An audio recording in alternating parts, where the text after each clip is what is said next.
Cette session, proposée par le Point Contact National ERC, est dédiée à la préparation des candidats à l'appel Starting Grants 2025.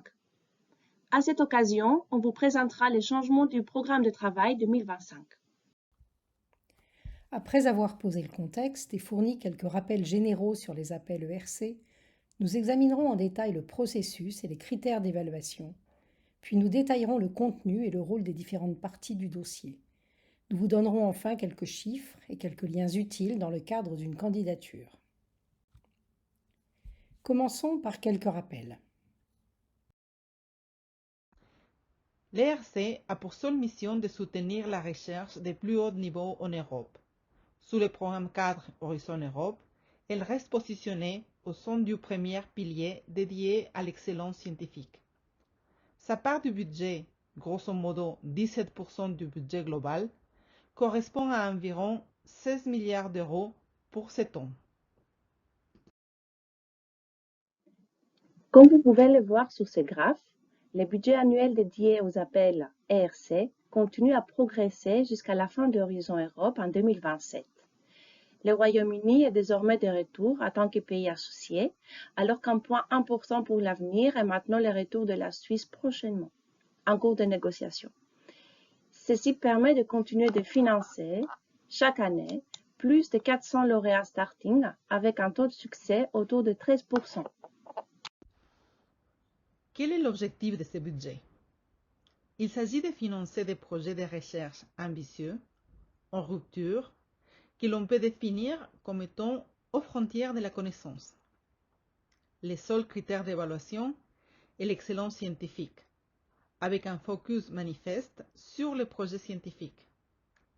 Cette évaluation est effectuée par des pairs, qui sont eux-mêmes des scientifiques reconnus.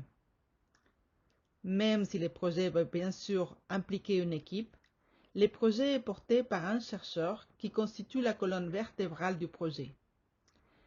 Qualifié de PI, ou Principal Investigator, qui va donc disposer d'une autonomie financière sur 5 ans pour développer son projet.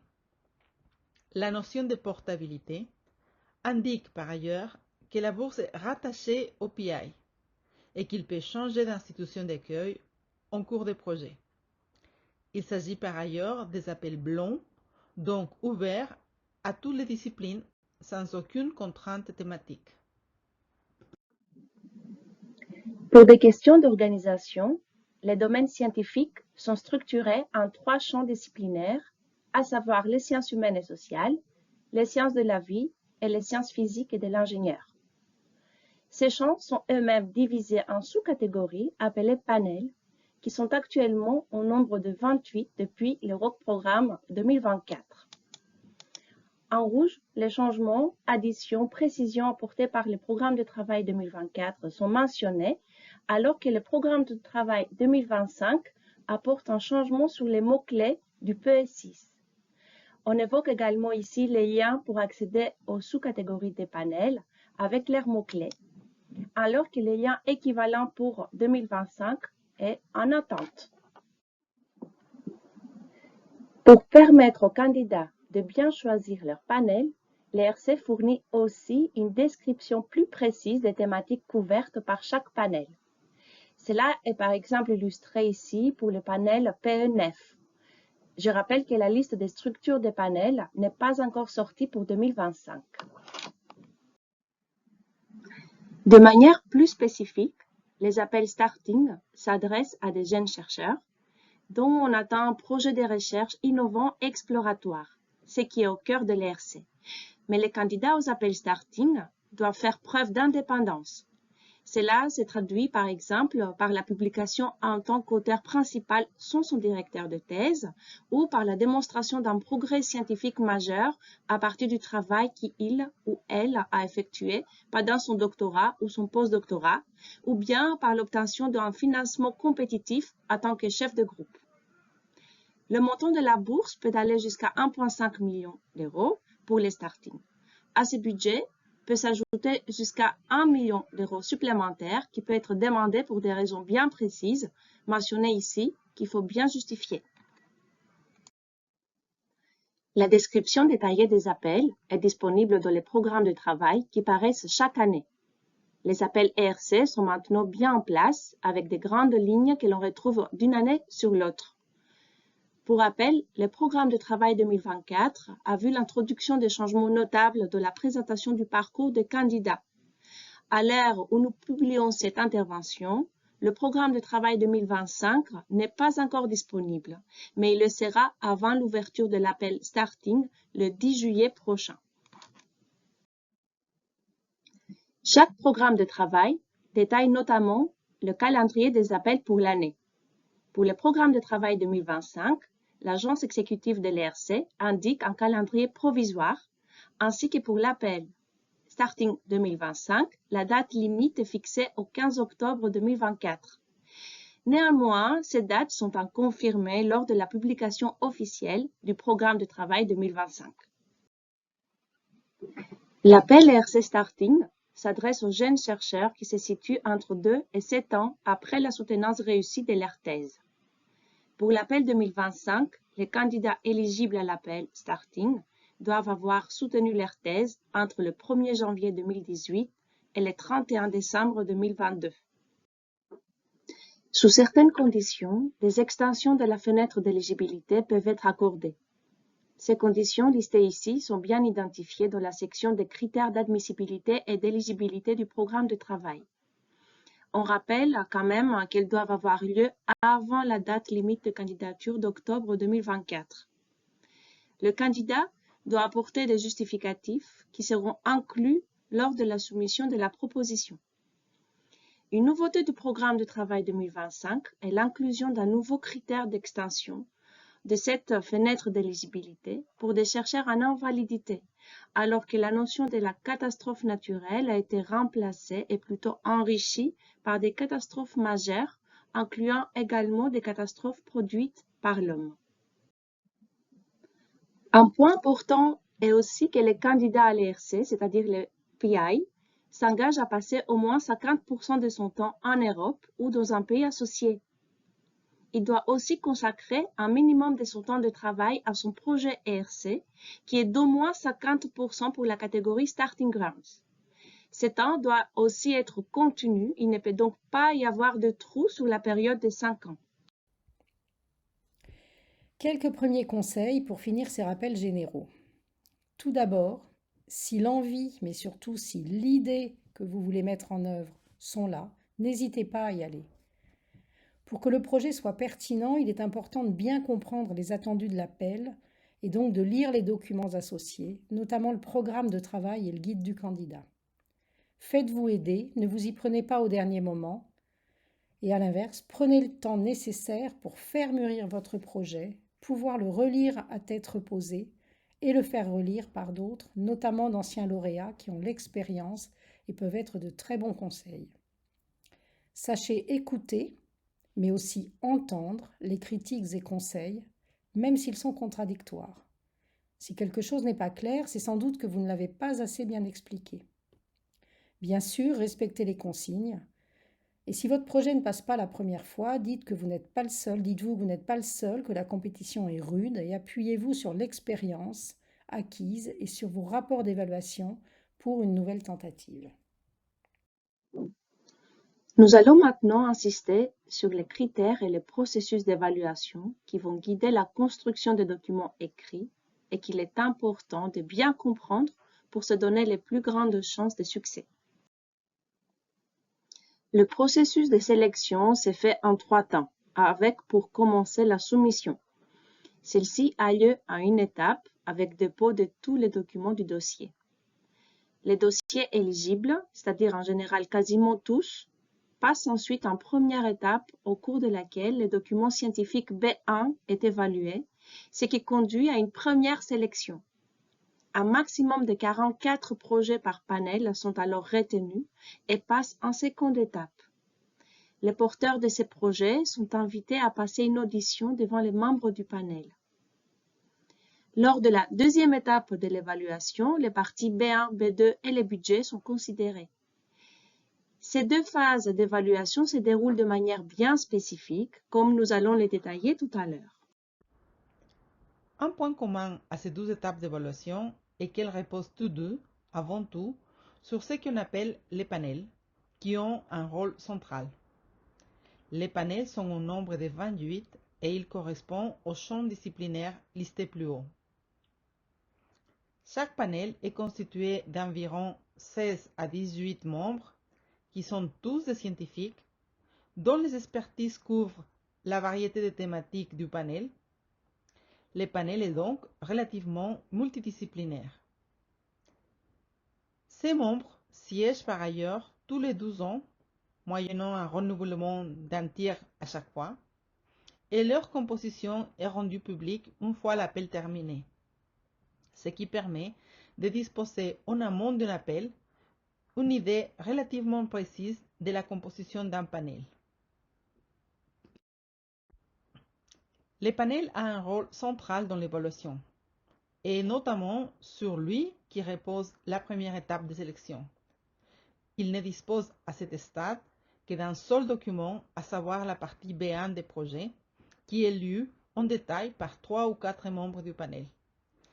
Puis la sélection est faite en réunion plénière, après discussion de l'ensemble des projets soumis à ces panels. Les projets retenus à l'issue de l'étape 1 passent ensuite en seconde étape avec 3 grandes différences par rapport à l'étape précédente. Tout d'abord, les évaluateurs disposent encore de la partie B1, mais aussi et surtout de la partie B2 qui est une description scientifique beaucoup plus détaillée du projet. Deuxièmement, des experts évaluateurs externes sont sollicités, spécialistes du domaine, et ils rédigent un rapport qui est transmis au panel. Enfin, les candidats sont auditionnés par le panel, qui est seul à décider du classement final en s'appuyant sur les rapports des évaluateurs extérieurs, mais aussi et surtout sur l'audition et sur les discussions internes qu'ils ont entre eux, entre membres de panel. Pour ceux qui ne sont pas lauréats, la note obtenue après évaluation du projet conditionne la possibilité, ou non, de resoumettre dès l'année suivante. L'idée générale est que les candidats passés en seconde étape, quelle que soit leur note, A ou B, peuvent resoumettre dès l'année suivante, ainsi que les candidats notés A non-invited à la première étape. Par contre, les candidats ayant obtenu la note B ou C à la première étape doivent attendre respectivement 1 ou 12 ans. Un point capital est aussi de bien comprendre sur quels critères reposent les évaluations.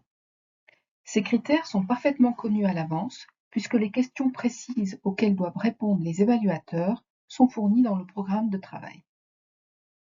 Sur la question de la rupture et de l'impact potentiel du projet, l'enjeu est de convaincre du caractère scientifiquement ambitieux du projet allant au-delà de l'état de l'art. La notion du high risk high gain n'est plus affichée en tant que telle depuis le programme de travail 2024.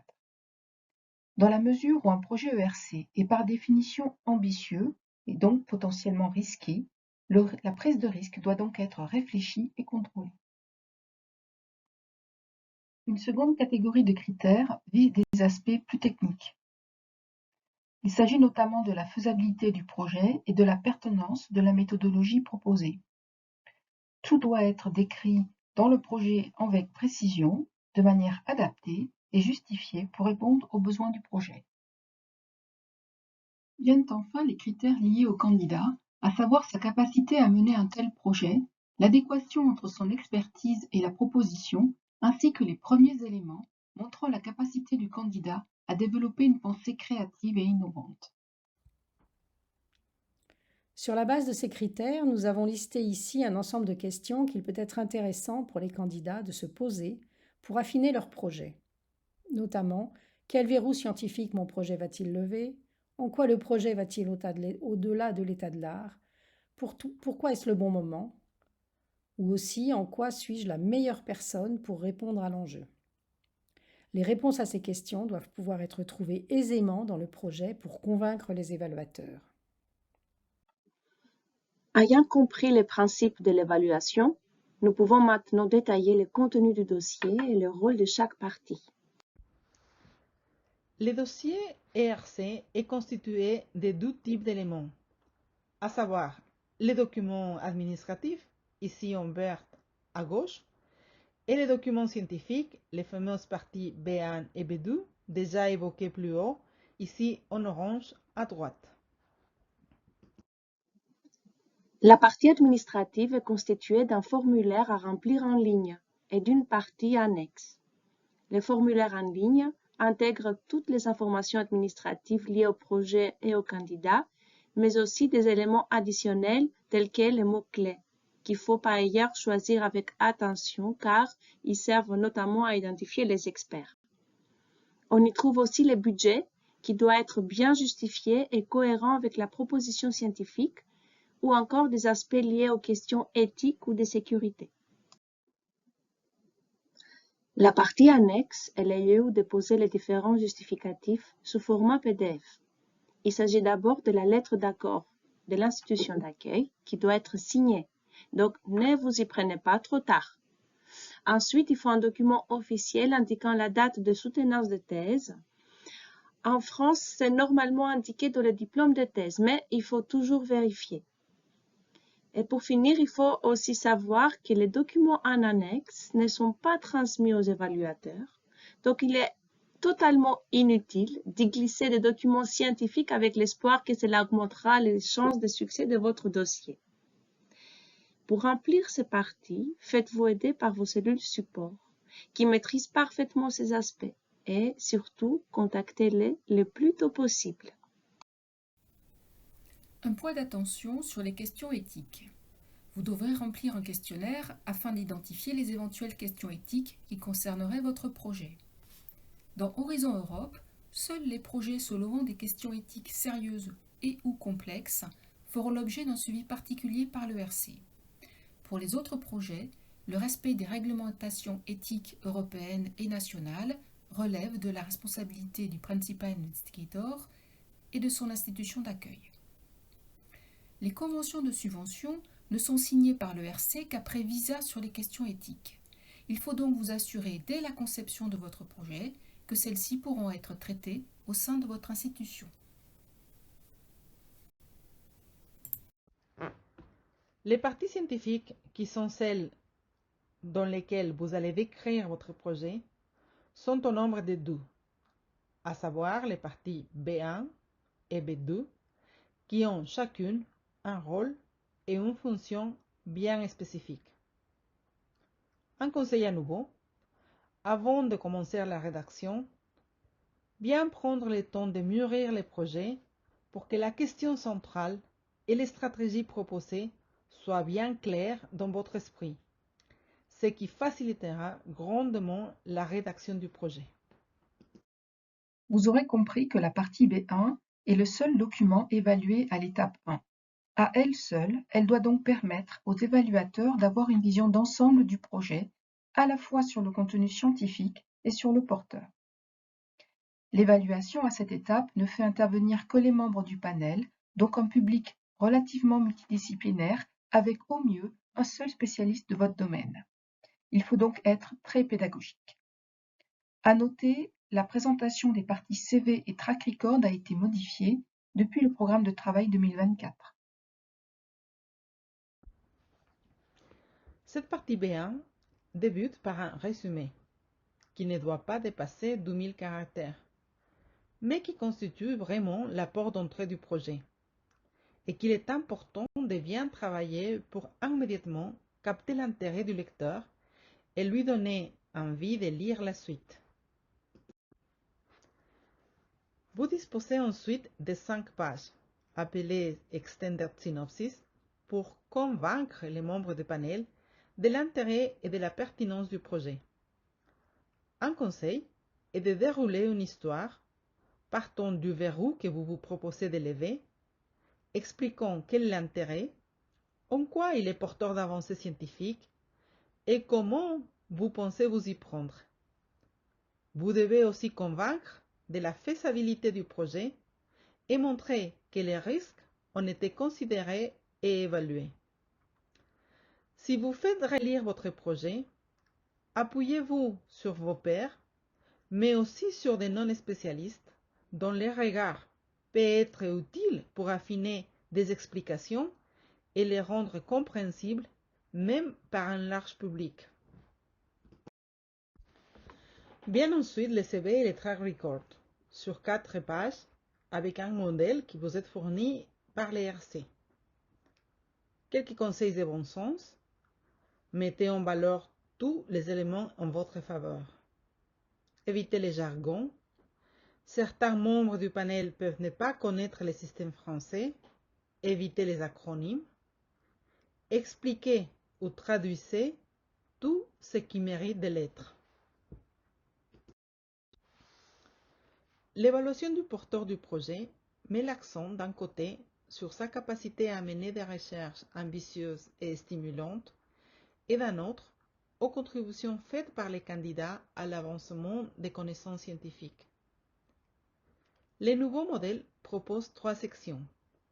La première, Personal Details, doit donner un bref aperçu de la carrière du chercheur.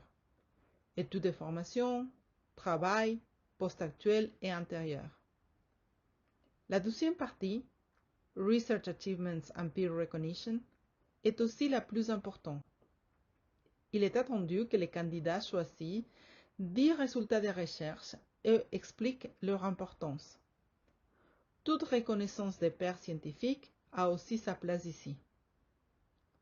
Bien enfin, une troisième partie dans laquelle le candidat est invité à donner un contexte à son parcours de carrière. À tout moment, le candidat peut fournir des commentaires pour aider les évaluateurs à bien situer son parcours. Par exemple, le travail réalisé en dehors des institutions de recherche ou des universités, les interruptions de carrière ou tout autre aspect particulier.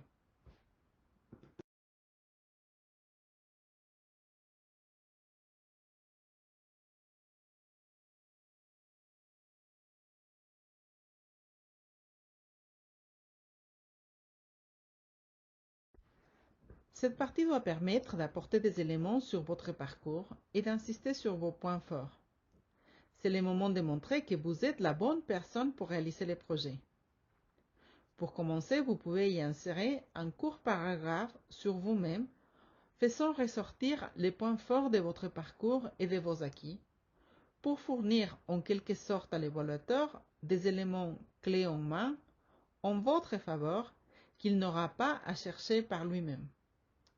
Finalement, il n'est pas inutile de mettre à jour sa page web personnelle. Les évaluateurs auront peut-être intérêt à aller regarder.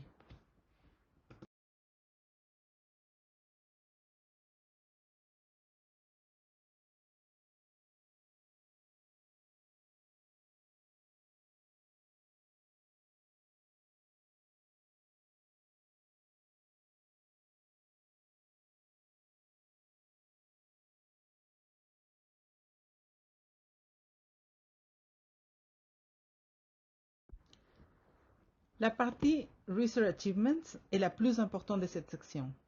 Elle doit permettre d'apporter des éléments sur votre capacité à mener des recherches en rupture, de mettre en évidence l'originalité et la créativité de vos travaux. Elle contribue aussi à démontrer que vous êtes la bonne personne à mettre en œuvre le projet. Vous devez lister une sélection de vos 10 productions, 10 résultats de recherche, publications ou autres, qui ne sont plus limités aux 10 dernières années. Chaque résultat de recherche peut être accompagné d'une ligne faisant comprendre au lecteur en quoi ce résultat a fait avancer le domaine et en quoi il démontre la capacité du candidat à mener à bien les projets ERC.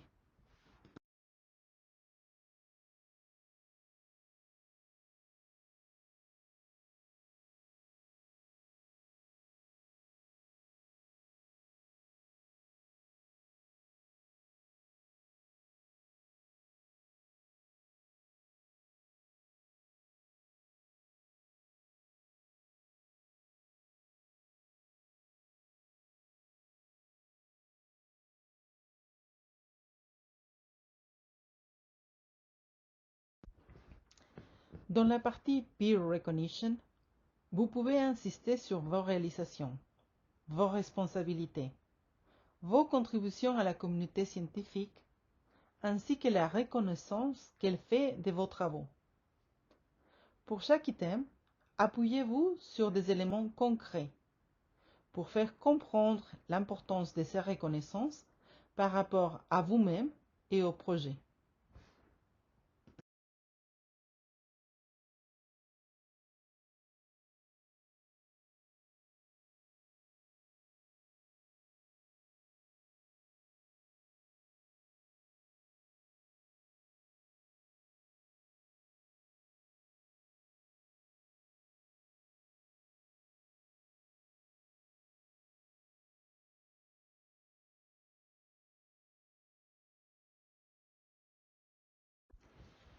La partie Additional Information a pour objectif de permettre aux évaluateurs de mieux comprendre votre parcours.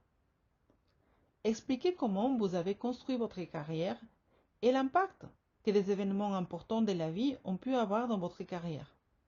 Restez factuel sur la présentation de l'événement, puis expliquez comment celui-ci a impacté votre parcours de manière concrète.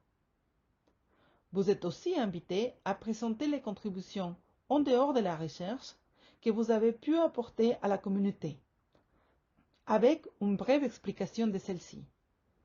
Ces contributions peuvent être par exemple l'enseignement, l'implication dans l'administration de la recherche, la communication grand public, l'évaluation de la recherche, la participation à des comités et autres.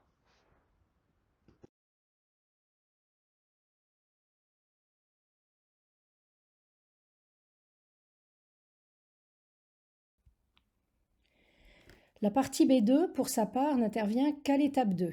Elle ne sera donc lue que pour les candidats ayant atteint ce stade. Il s'agit cette fois d'un document plus long de 14 pages qui doit décrire de manière très précise le projet scientifique. Le panel, qui est déjà en votre faveur, puisque vous êtes passé en étape 2, doit ici trouver une confirmation des promesses faites dans le B1. Et l'évaluation fait en plus intervenir ici les évaluateurs extérieurs, qui sont pour le coup des spécialistes de votre domaine, et qui vont examiner la pertinence de votre proposition de manière beaucoup plus poussée. Il s'agit donc ici de parler à des scientifiques, pour beaucoup d'entre eux experts de votre thématique, en commençant par un état de l'art ciblé et solide, permettant d'asseoir tout l'intérêt scientifique du projet dans le contexte actuel.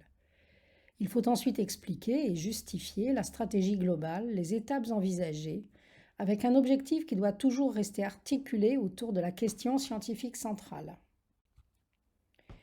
Les descriptions méthodologiques doivent aussi être très précises, bien structurées, proposant en quelque sorte une feuille de route clé en main pour 5 ans. Les éléments de faisabilité, les niveaux de risque et la matière de les contourner, ou encore les moyens mis en œuvre, sont à discuter au fur et à mesure, pas à pas, pour consolider l'ensemble de la démonstration. Vous pouvez organiser ces explications comme vous le souhaitez, sans contrainte particulière en termes de rubrique, et en insistant avant tout sur la science que vous allez faire. Des illustrations pertinentes sont toujours bienvenues, et vous pouvez aussi insérer des graphes explicatifs, par exemple de type diagramme de Gantt, mais uniquement si cela est pertinent et sans aucune obligation. La partie B2 contient ensuite un tableau dans lequel vous devez expliquer vos financements en cours ou demandés. Ce tableau peut illustrer votre dynamisme scientifique en montrant votre rôle moteur dans de nombreux projets, mais soyez vigilante à éviter toute ambiguïté qui pourrait laisser penser que les objectifs du projet ERC sont déjà couverts, ce qui lui ôtera son caractère de rupture. Ces projets peuvent apporter des preuves de concept et ainsi renforcer la faisabilité du projet ERC. Une fois ces documents scientifiques B1 et B2 évalués, le panel dispose de l'ensemble des rapports et c'est alors qu'intervient la phase d'audition, dont le grand intérêt est de permettre aux candidats de défendre leur projet et au panel de poser des questions pour éclaircir des points qui mériteraient de l'être. Nous ne détaillerons pas ici cette étape, mais proposerons un webinaire ciblé à ce sujet en temps voulu, lorsque les candidats concernés seront invités à cet oral. Quelques chiffres et quelques messages pour finir. On peut voir tout d'abord sur ce transparent que jusqu'en 2017, les taux de succès de la France de la catégorie Starting Ground, ici en orange, sont supérieurs aux moyennes européennes. On peut aussi voir que le taux de succès peut varier selon les années en raison de pressions plus ou moins fortes sur les soumissions. Un point très important est aussi que le taux de succès moyen est le même quel que soit le panel. Cette stabilité, visualisée ici par la courbe verte, est obtenue par l'ERC grâce à une distribution du budget entre les panels à chaque appel qui est faite au prorata des soumissions reçues. Il n'y a donc aucune raison autre que scientifique à choisir un panel plutôt qu'un autre. Une autre donnée intéressante est celle des taux de succès aux différentes étapes d'évaluation, avec ici le détail de ces taux au niveau européen pour les appels starting depuis 2014. On retrouve tout d'abord en bleu clair le taux global qui varie autour de 12 et 13% pour l'Europe. On voit ensuite en gris les taux à la première étape entre 30 et 35%. Et enfin, pour les candidats retenus à l'étape 2, on peut voir que les taux de succès à cette étape approchent les 50%, sont presque une chance sur deux d'être financés lorsque vous passez à l'audition. Un point sur lequel l'ERC insiste aussi régulièrement est que le taux de succès est relativement stable tout au long des fenêtres d'éligibilité. Et ceci est d'autant plus vrai que les taux de succès augmentent avec les resoumissions, comme le montrent les zones vert foncé sur ces graphiques, d'autant plus hautes que les candidats disposent déjà d'une expérience de projet soumis à l'ERC. Pour finir, quelques liens utiles. D'abord, le site de l'ERC, sur lequel toutes les informations relatives aux appels sont disponibles. Vous pouvez aussi y trouver des témoignages de lauréats, mais aussi les résumés de tous les projets financés, ce qui peut être par exemple utile si vous vous interrogez sur le positionnement de votre projet par rapport au panel. Tous les documents relatifs à l'appel Starting Grant 2025 seront mis en ligne dès le 10 juillet sur la page dédiée de l'ERC. Sur cette même page, vous pourrez visionner des vidéos de conseils produites par l'ERC. L'autre site de référence pour un candidat est celui du portail du participant. Nous vous conseillons d'y aller très en amont pour vous familiariser avec le site et ne pas avoir de mauvaises surprises au moment de la date limite du dépôt. Pour finir, quelques mots sur les actions que le PCN-ERC fait et sur les outils mis en œuvre pour vous aider. Il y a bien sûr avant tout notre adresse mail générique sur laquelle vous pouvez nous contacter. Il y a ensuite le site internet Horizon Europe du réseau des PCN français sur lequel nous mettons régulièrement de nouvelles informations. Il y a aussi toutes les interventions que nous faisons au niveau national ou régional et notamment en lien avec le réseau des relais qui est en cours de structuration. N'hésitez pas à nous contacter, à nous solliciter, à nous faire part de vos besoins. Nous essaierons d'y répondre en temps réel et du mieux possible.